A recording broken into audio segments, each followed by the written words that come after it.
Okay, without further ado, let me introduce today's guest speaker. Speakers, sort of, two of them. Morgan and Rebecca Selph. Morgan is the owner of PlaySpace Designs. He joined PlaySpace to pursue his passion for enhancing and maximizing play on land or with water. Morgan's been involved with public park and playground projects with 19 years experience in the public sector as a landscape architect and project manager. He is known and sought out for his ability to find creative solutions to complex problems. His wide-ranging experience includes developing parks and water play for Salt Lake County, the Twin Cities, Minnesota, Portland, Oregon, and Vancouver, Washington. So please welcome Morgan Selph.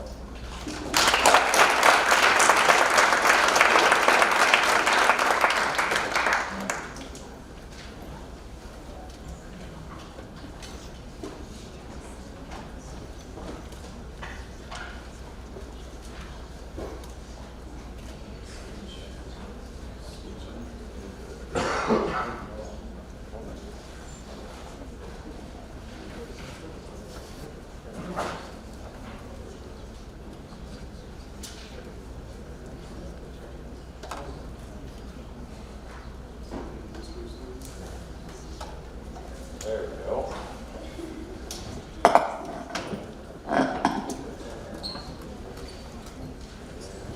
Thanks for having me, Russ. When Russ presented this idea to me, I was like, okay, that'll be interesting. But I think I have a pretty interesting story to tell you today. And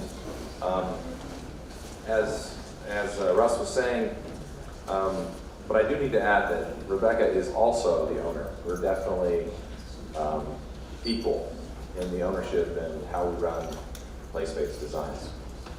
And you'll see a little bit later that there's really I wouldn't do it any other way. So, PlaySpace Designs, what do we do? Well, here's my team. We have one of those, what I call kind of puppy dogs and cherry pie kind of businesses, because we sell fun.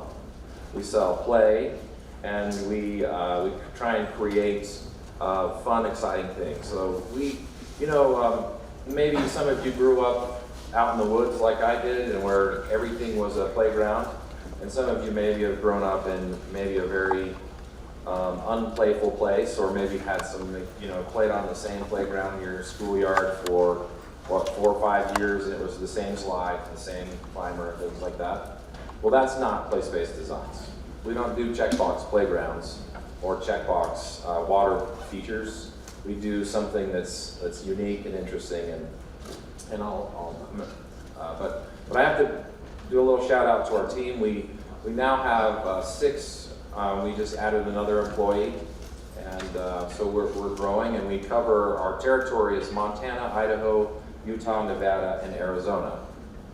It's quite a lot of distance, and we are the sole representatives for several, I'll show you a little bit of the different kinds of vendors that we participate in. So this is one of my last projects as a landscape architect, and it happened to be that I hired PlaySpace Designs to do the installations of the playground equipment here. This is of Bluffdale, Utah.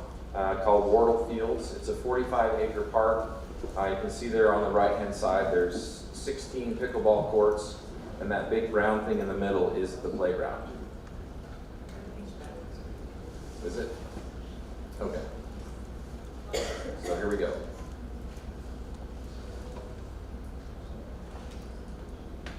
So we have a 200 foot long climbing wall. We have a 35-foot fireman's tower, double zip lines, a giant splash pad with a waterfall coming out of the wall. You can climb behind it. It's got lots of views as you climb up into the fire tower. You can have little telescopes pointing to the different peaks with the elevations, and there's like a little map that kind of explains kind of what's going on. So when this opened up, this was one of the this was on the news, and it was also very, very busy. In fact, people would say, "Have you been to Wardle Fields yet?" because they know I'm in the playground business, is yes, I've been to Laurel Fields. I worked on it for about 5 years.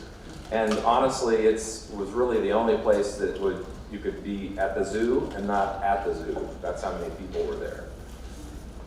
So why did I do this?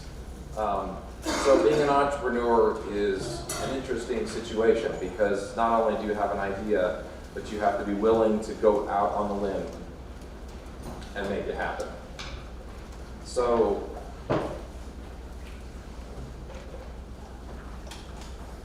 each of us are going to have our own motivations, but here's mine.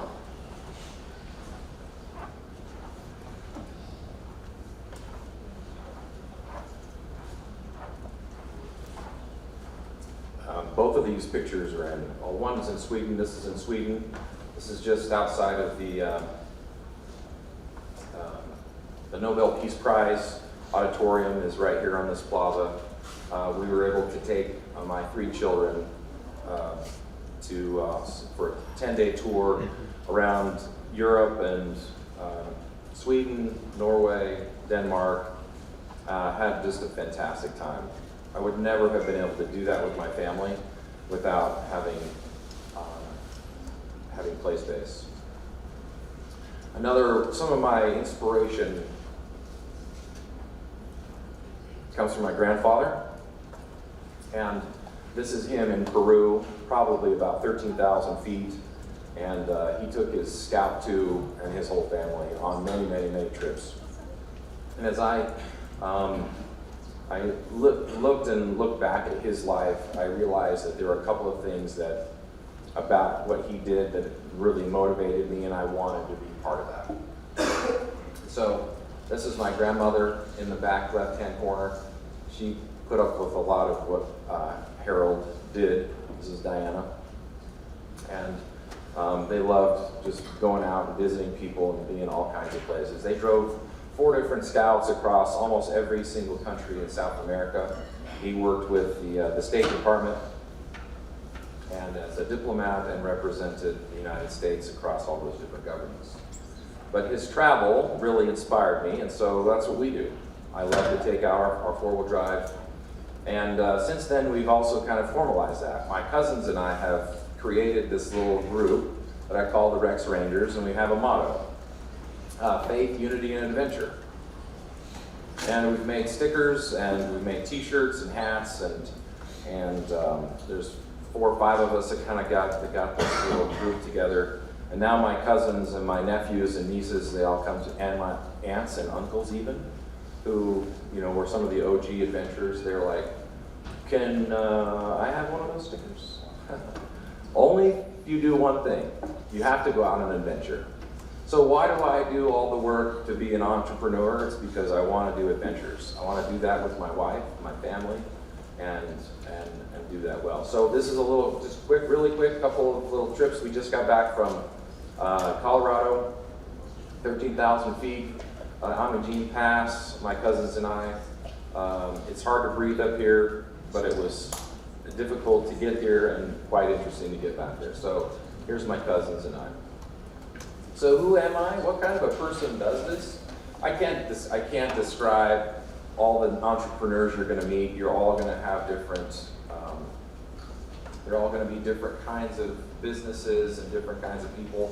But just to kind of help you understand kind of how I got to be where I am and what kind of person I am, I would suggest that I'm a tinkerer. I'm the guy that always asks why. I'm the guy that says, isn't there a better way we can do this? Like, this is taking a lot of time and this is taking a lot of effort. There's got to be different ways to do this. I've never really been satisfied with the status quo. There's always, even in landscape architecture and design, you're always looking for the most elegant solution. So don't give up on good enough, always strive for the best. Don't be afraid to ask the why. And so I probably drive my kids crazy, and certainly my family members, with, like, you could do it differently, but that's who I am. And a little glimpse of that is also one of my favorite movies probably in the last 10 years is The Martian. Has everybody seen The Martian? Raise the hands. Okay, if you haven't seen The Martian, you have to watch The Martian. And this is, if you're not familiar with this is where the main character gets stuck on Mars. Accidentally, the crew leaves him behind on Mars, and he's stuck and he's got to figure out how to survive on Mars with basically no food and water and survive. And so, I'm not going to ruin the movie for you if you haven't seen it, but he does. And he kind of finally gets back to Earth, and this is his first class, his first lecture class, and he's got a couple of questions that he wants to answer. So here's the most important, for me, the crowning moment of this whole show was wrapped up in these 2 minutes. The question I get most frequently is, when I was up there, stranded by myself, did I think I was going to die? Yes, absolutely. And that's when you need to know going in, because it's going to happen to you. This is space. It does not cooperate.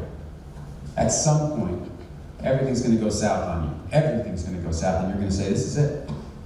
This is how I end. Now, you can either accept that, or you can get to work. That's all it is. You just begin. You do the math. You solve one problem, and you solve the next one. And then the next. And if you solve enough problems, you get to come home. All right. Questions?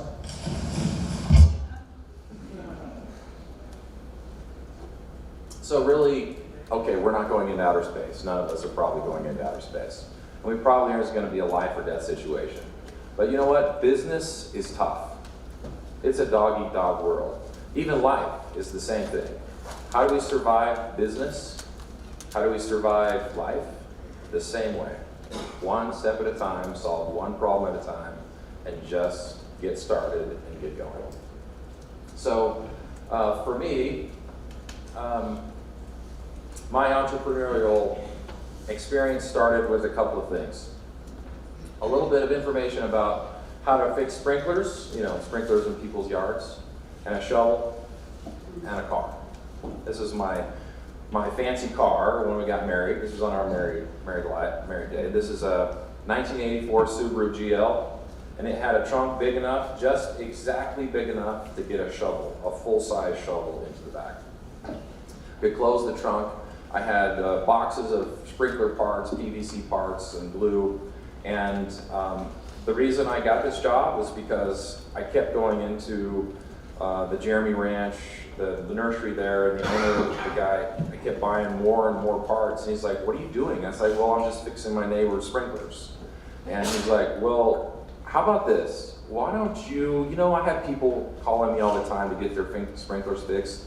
What if you get paid 45 bucks an hour, and you keep the 45 bucks an hour, just make sure you buy all your PVC parts from me, and I'll make my profit on the PVC parts, and then I'll provide this service to my clients.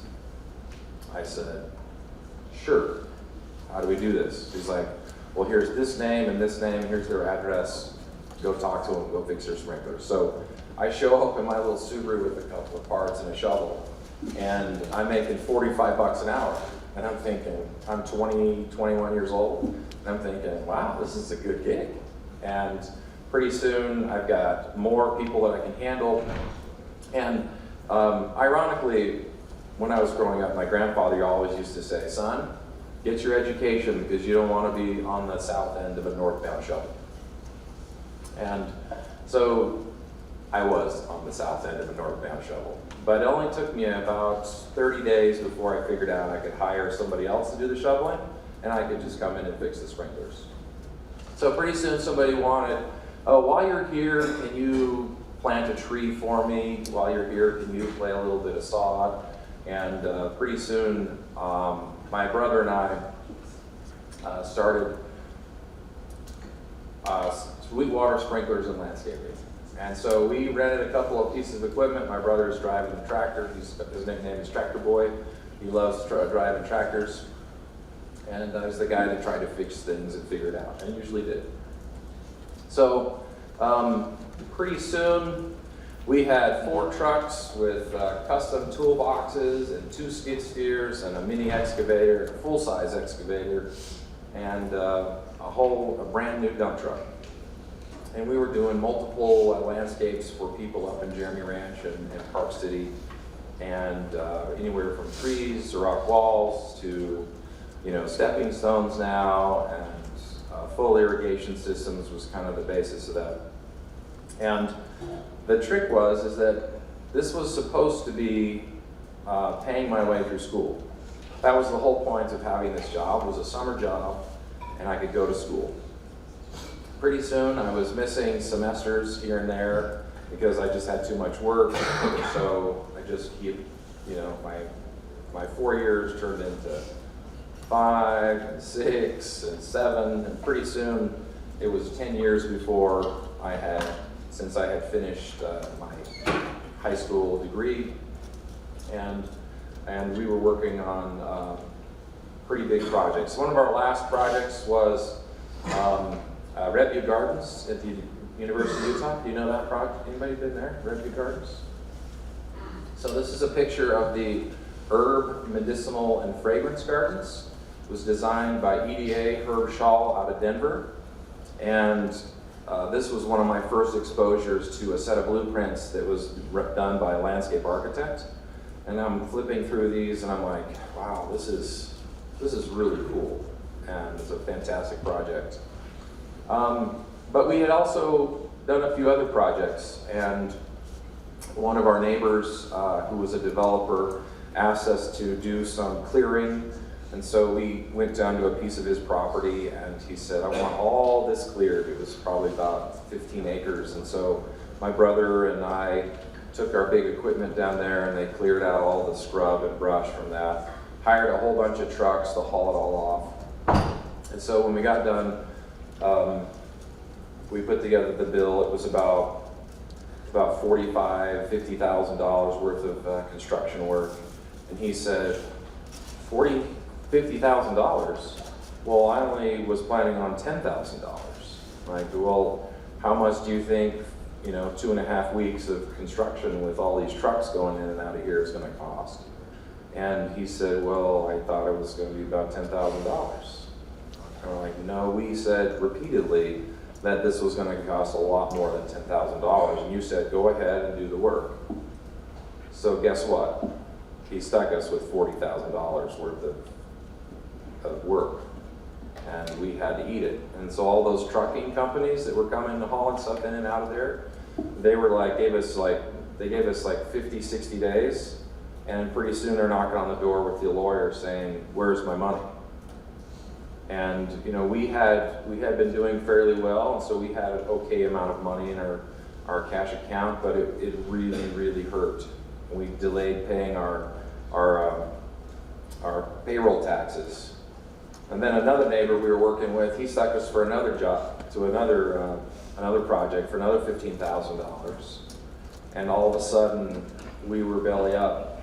We didn't have the money to continue. And Uncle Sam was knocking on the door saying, where's my taxes? And that was pretty much the end. We had to close down Sweetwater. And it was a very humbling experience for myself and my brother-in-law. It caused a lot of family turmoil and a lot of issues. It was not a good situation. So what did I learn from Sweetwater? A couple of things. Actually, quite a few. Working outside is tough. You always have to bow to the weather gods. If it rains, you ain't working. Low margins. Everybody with a truck and a rake can do the same thing you can do, pretty much. So if they don't want if you can't do the job, then they'll find somebody else to do it even cheaper. So that means you're operating on a very small margin. So there's not a lot of room for mistakes. Handshake deals, I just explained to you how those worked out for us. Overhead, we had a huge amount of overhead. All those trucks, and I had 2 different crews, and we had lease payments on all the equipment. We had a huge amount of overhead with a very tight margin. Did not work out for us. We also had too much debt too fast. I didn't involve Rebecca at all in it. We were this Sweetwater preceded us. And so I didn't realize the asset that I had, and I didn't involve her. That was a big mistake. I also had nobody to turn to. nobody to ask questions about it. Like, well, is this how it's supposed to work? And I certainly did not stick to my goals. My goal was to run a business to get through school. And all of a sudden, now I'm running a business to get more money. And I wasn't finishing my school, and I wasn't accomplishing my goals. So, we stopped. I went back to school. I went back to I got my master's in landscape architecture. We moved to Minnesota. We got my degree, raised a couple more kids, and then we found ourselves in Portland, Oregon for a number of years doing projects. Then we came back to Salt Lake County and Salt Lake City and did World Fields like you just saw. And I'm sitting to lunch with a friend of mine who owned PlaySpace Designs, and I was talking to him about this future opportunity I was going to have up in Tacoma. I was looking to change jobs. I wasn't making any money at Salt Lake County anymore. And so I'm talking, and then finally I realized, like, I've been talking the whole time. Maybe I should ask a question to get him to talk. And I said, out of the blue, I just said, would you ever sell your business? What about you? He was about 65. I said, would you ever sell your business to a guy like me? And what he said shocked me and pretty much changed my life. He said, actually, when my wife and I, Diana, talk about what we're going to do with our business, your name keeps coming up. And at the time, I was not ready for that response. I really didn't know what he was going to say. I didn't even know why I asked the question. But I did. He responded, and I went off to Tacoma. I was the runner-up on that particular job. I didn't get the job, but I realized that I was worth way more than what I was getting paid at Salt Lake County, building parks. So Rebecca and I talked. We came back to Bob and Diana. I said, let's explore this. So we did. It was a lot of work.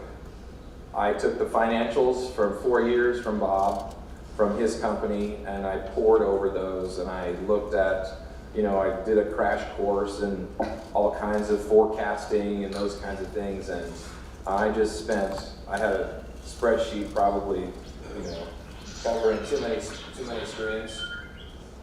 That's supposed to be on silent.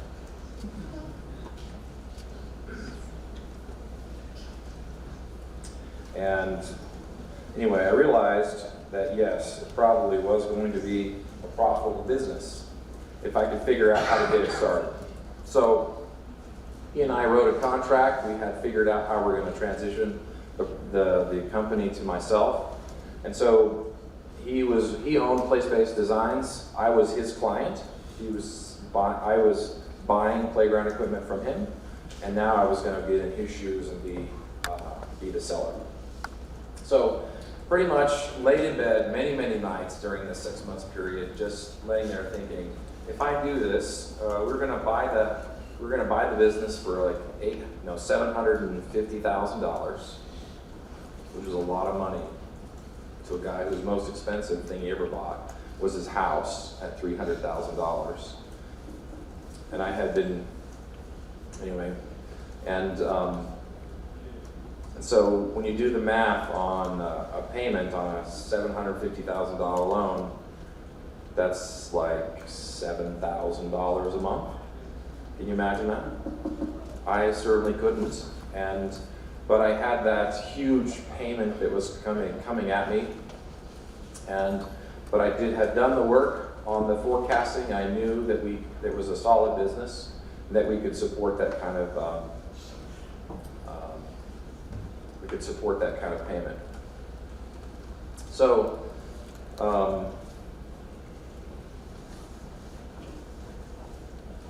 we probably don't have time to go through it, but we crafted kind of a transition phase where I would work for him for 18 months, and then at 12 months, Rebecca would also join the company. We figured a new salary for me. We figured out how to, I needed to give him a deposit, a cash deposit. and we'd begin this transition. So there were no guarantees when we started this business together. I was his employee officially, because we had to transition the ownership of this company and the relationships of those companies to the new owner, to me. So you couldn't do that overnight. So we were going to kind of play it by ear for a little bit, which was really scary. So, so in review, we had the old Sweetwater, all the issues with Sweetwater, and looking at, as we were considering purchasing PlaySpace Designs, we solved all these problems. We were not going to be working outside. We were not going to do any construction. It was just going to be equipment only. We just sell the equipment. Somebody else does the installation. We had a really nice margin, historical 25-30% margin on all of the equipment that we sold. Most of the times, almost 80 to 90% of all the projects we do are with local governments. So counties, cities, school districts. And if you're not aware that when a school district writes a PO to you, it's yours. The only way you're not getting that money is if you didn't deliver the goods. They can't back out of it. It's state law.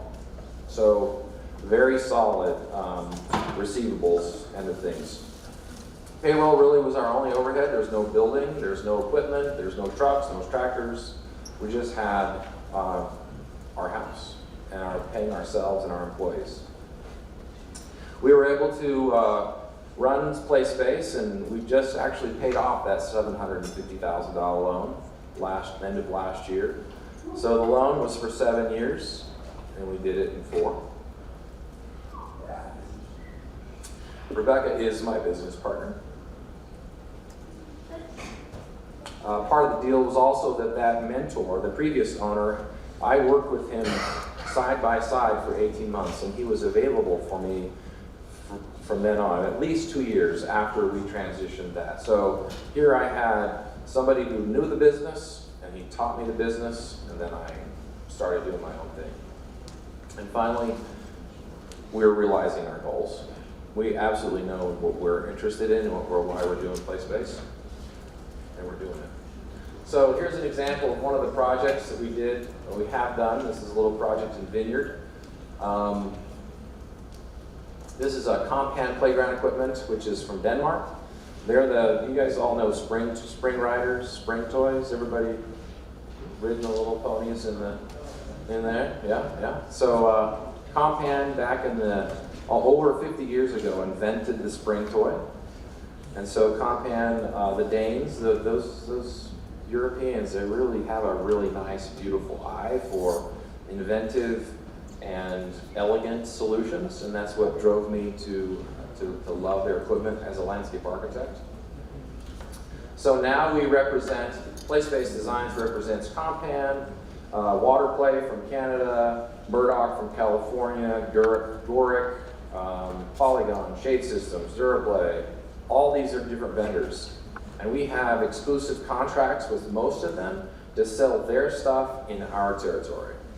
So that's one of the things we had to work on, is how do I transfer, how does the previous owner make all these owners comfortable with me being the new owner? Does that make sense?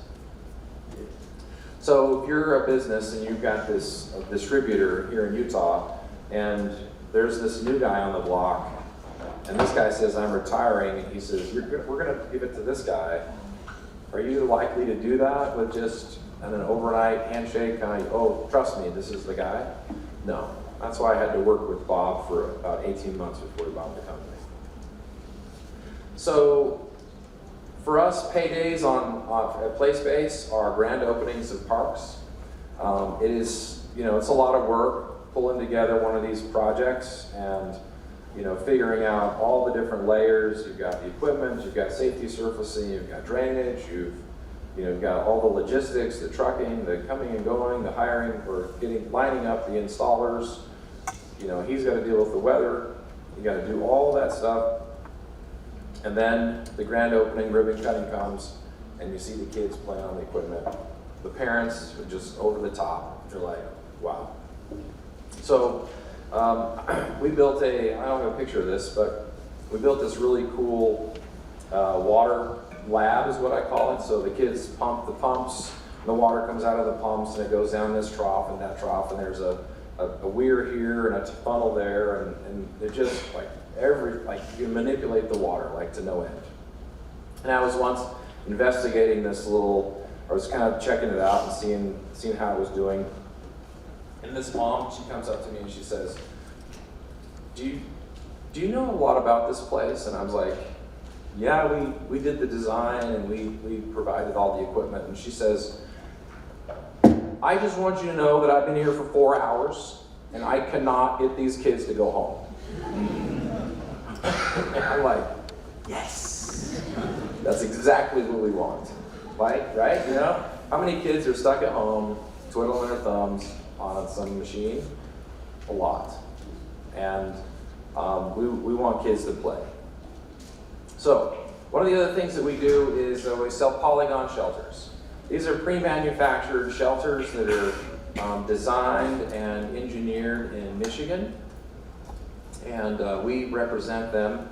And this is kind of a little segue for the folks who are really into engineering. So this is our most technical projects that we do. This is a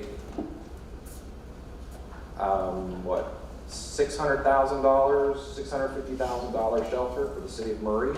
They wanted these shapes. They wanted these stone wraps around the columns, and because of the stone wraps, the engineers at Polygon said, "Look, somebody else has to do the design, the footing for all of those columns, because the stone wraps will change the engineering and the wind load, the snow loads, the uplift, and the reactions and those kinds of things. So we'll have to get together the local engineer with the Polygon engineer to figure out how to do this." So this is what it looks like during construction. And really, over the years as a landscape architect, I've worked with a lot of engineers. And I want you I'm going to give you maybe an interesting perspective on engineers. So I love engineers, and they drive me crazy at the same time. And in my mind, there's two kinds of engineers.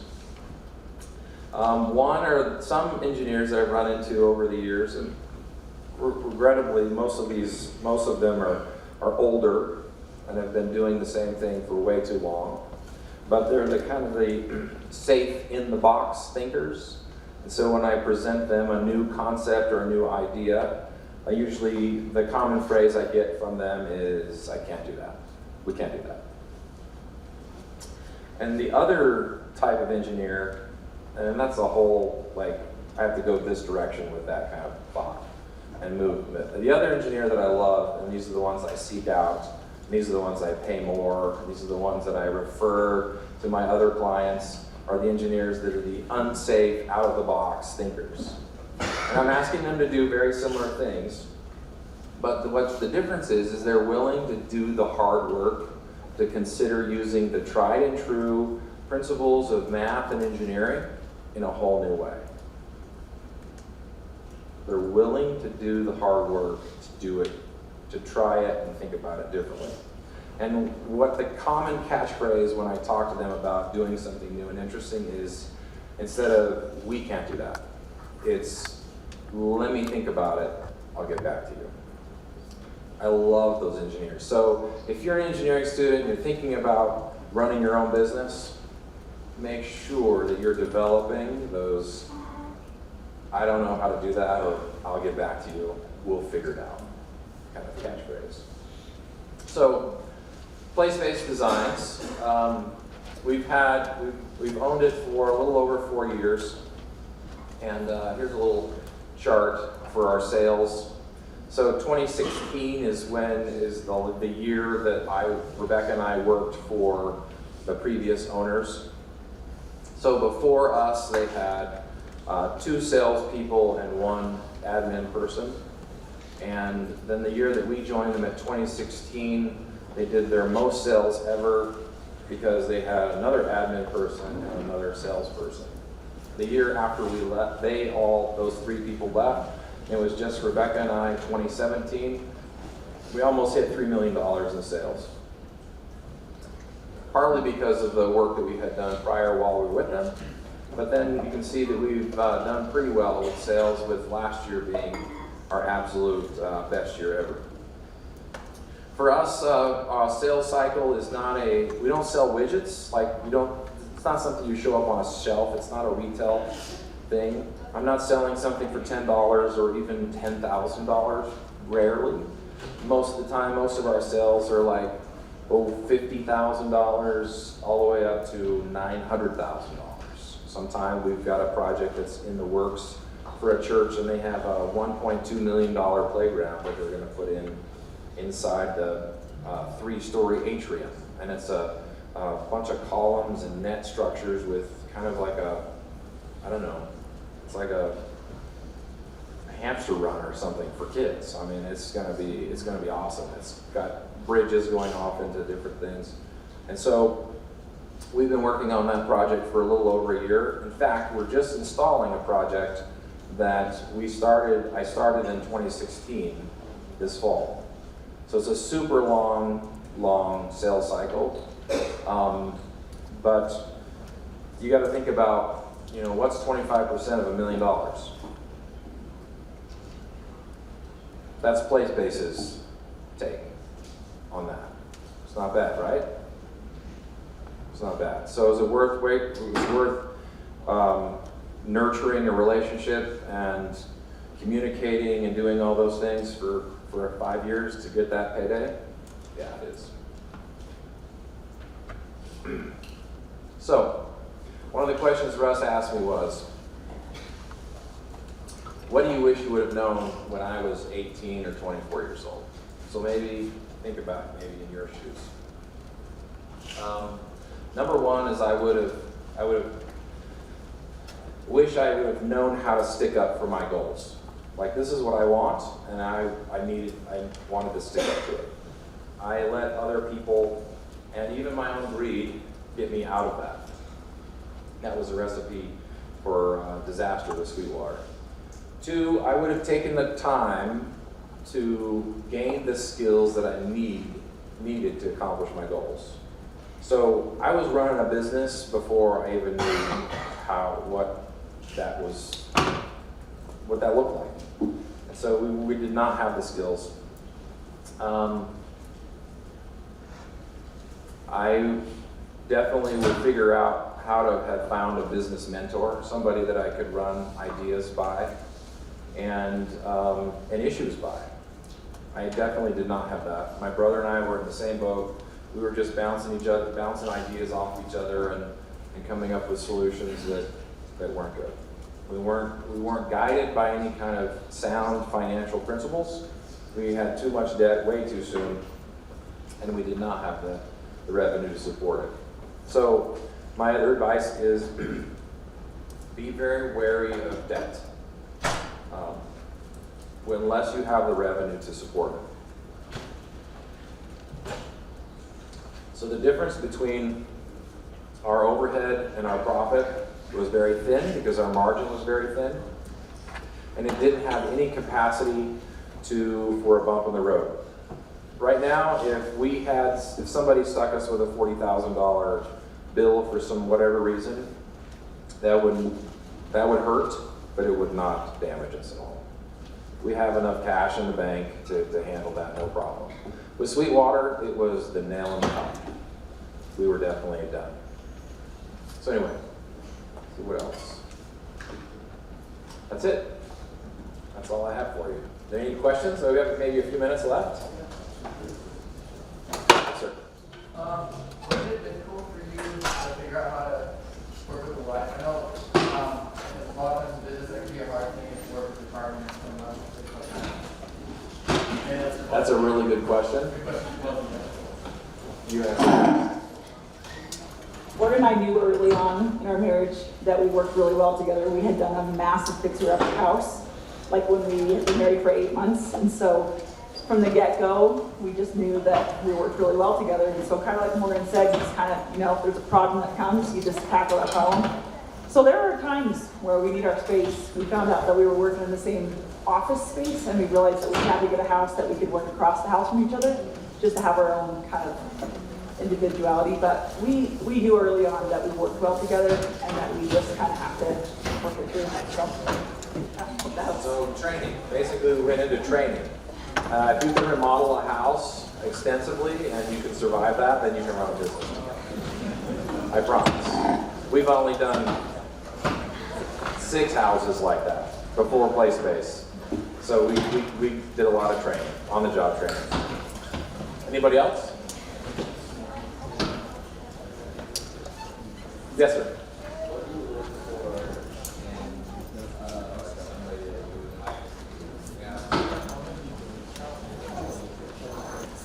So I want somebody who can communicate, somebody who sticks to it, figures it out. Like, I don't want to be answering all the little, once I train you, I want you to be able to take the initiative and run with it.